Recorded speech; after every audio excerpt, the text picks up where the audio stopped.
Thank you, Jay, and thank everyone for your attendance and your interest. It's a great conference. I'm going to talk to you a little bit, at least 10 minutes worth, of our activities in the Yukon. We've been working there since 2009. As you've already heard from a previous speaker, there's a great deal of opportunity there, and for having been in the headlines of gold discovery for over 100 years, there's been very little exploration in the Yukon. Our basic project is the Three Aces, where we've made amazing high-grade vein discoveries just this year.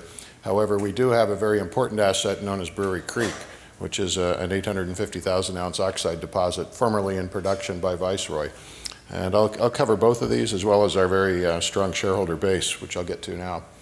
You can see 45% of our stock's held by the 5 top shareholders: myself, Eric Sprott, Albert Friedberg, McEwen Mining, and Pat DeCapo, so it's very strongly held.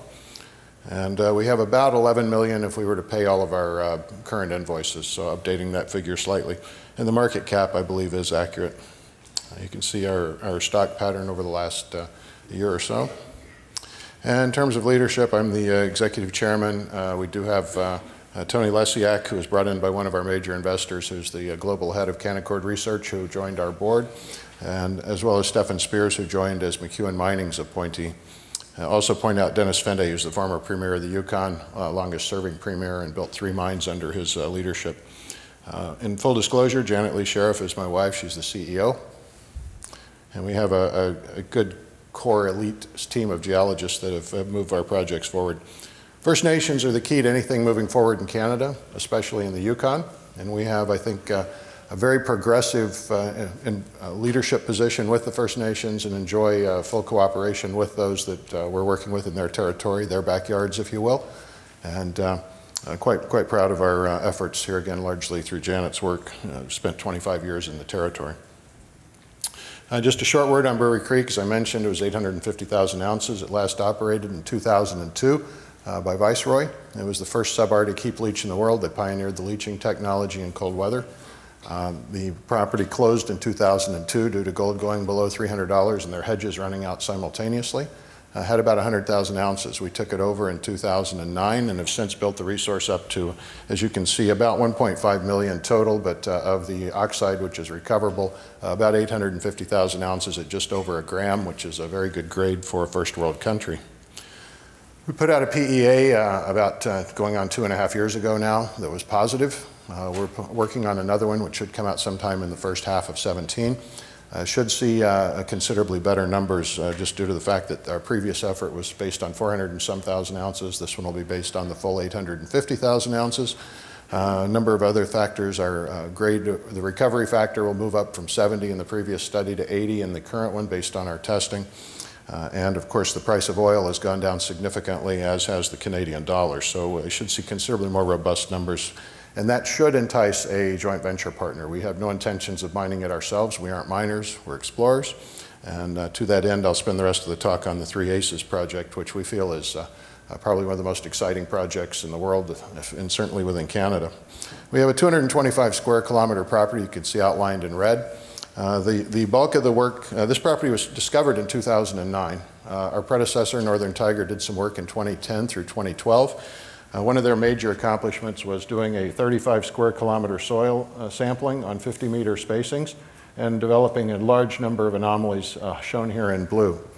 One of the things we did this year was go into some additional areas and do our own soil sampling grid. We worked on about 40 square kilometers, I believe, and developed a rather significant soil anomaly about 10 kilometers from the central core area. So we have plenty of things to work on. Here again, looking at the main area that we worked in, and I'll be glad to go over this in more detail at the booth. We just have very limited time here. This is homing in on that 10 square kilometer soil anomaly as identified by Northern Tiger, our predecessor. They had done the bulk of their drilling right here at the Asa Hearts. They did 11,000 meters of drilling. About 90% of it was right there. They did establish beyond a shadow of a doubt the only thing that's mineralized on the property are the quartz veins. They spent a considerable amount of drilling looking into the conglomerates and the shales, and they are dead as a doornail, which in spite of the failure that the money they spent turned out negative, it's certainly a positive for us because it focuses us in on the quartz veins. And it tells me immediately that all of these substantial geochem anomalies are underlain by quartz veins. It's the only way they could have got there. It's the only thing that's mineralized. One of the last things Northern Tiger did is they started a road right in this vicinity where the Ace of Spades is. They happened to cut a blind vein only 2 meters below the surface. That vein ended up being 448 grams per ton. They took a number of channel samples, and including a 1-ton metallurgical sample that was sent into a lab. When we took the property over, or took the company over, we've had that processed, and SGS Labs reported we should expect an 80% gravity recovery and up to a 97, 95, 93, somewhere in that vicinity, total recovery if we were to cyanide the tails. Gave us enough confidence to go into a bulk sample in February this year across an ice bridge, which was of course temporary. The sampling was successful. It kind of reinvigorated the company. I went to the investors in Toronto with the premise that if this vein here was hidden, there must be a number of other hidden veins throughout underlying these significant soil anomalies, and the best way to get there was to build a bridge across the river so we could get heavy equipment in. We ran 5 hydraulic excavators ranging between 25 and 45 tons each, and we've conducted since August 1st about 9 kilometers of road building and about 12 and a half, 13 kilometers of trenching. During that time, we've discovered over 25 new veins with gold in them, and a good number of those with visible gold. Some of the ones that we've announced to date include all of the, we've named these the clubs, the hearts, the spades, and the diamonds quadrants just for ease of identification. And all of these in red were the subject of our last news release. I'll come into those. And then the spade zone down here. You can see by the roads on here, we've done a reasonably good job of checking out some of the anomalies here. Have not touched the diamond zone and have a lot more work to do in the spades and the clubs next year. We did stop our trenching program for the winter about 3 weeks ago once it started snowing, and we switched over to our drill program, which will continue on a year-round basis. We do break for 6 weeks at Christmas to prevent a mutiny when it's dark and 40 below zero. We shut down December 15th, send everybody home for Christmas, and we reconvene February 1st. And it's still cold, but at least it's starting to get a glimmer of daylight each day. So some of the numbers that we've been able to produce this year. I'll just let you see a video. This is a 2-minute video. It'll put everything into context. And I'll make a few comments along the way. Our airstrip, we are road accessible, but our airstrip's 20 kilometers south of the project.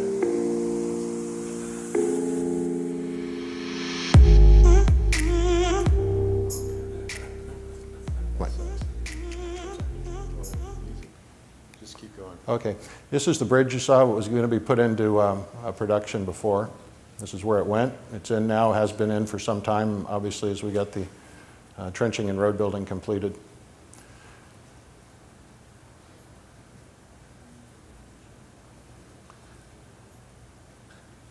During the course of our excavation, we, as I say, discovered over 25 new veins. Most of them are in the spade zone. You're now flying up over, looking down over the spade zone, and you can see a number of excavations in here. And you can see a number of the roads and trenches that have been put in this year. Here again, all of this surface work's been substantially since August 1st, so it's been a very aggressive program.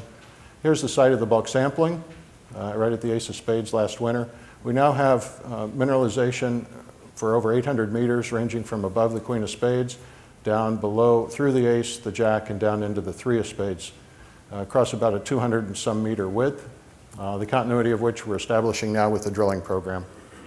We will be doing the vast majority of our drilling with RC drilling. With the nuggety coarse gold that we have, it's essential that we get large samples. We'll be drilling on 10-meter spacings with 80% of our drilling 5.5-inch RC, and the remaining 20% with PQ, which is extremely large core. It's about 4 inches in diameter. Here you can see some of the mineralization with the coarse gold, and this is an outcrop sample in the Jack of Spades area. Kind of gives you a feel for what we're talking about without looking at just the maps. Just our basic scheme of how we go about it. It's pretty basic. It's not rocket science, just good old exploration and prospecting. And we're in the drill testing, of course, now, and the bulk sampling. And we hope that'll lead to resource definition. Just some ideas of some of the more spectacular numbers. The Queen of Clubs, you can see there, the numbers are quite spectacular. Our veins range from 1 meter wide to 10 meters wide. We've only got one of them as wide as 10, but we've got a number of them that are 2, 3, 4, and 5.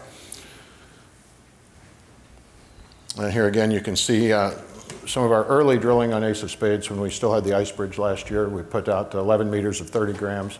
10 meters or 14 grams, and we've been aggressively drilling there for the last 3 weeks. Should see those first results on drilling come out towards the end of November, and they'll be from a number of the different projects throughout the area. We do drill 24 hours a day, got a great shareholder base, a large number of high-grade veins.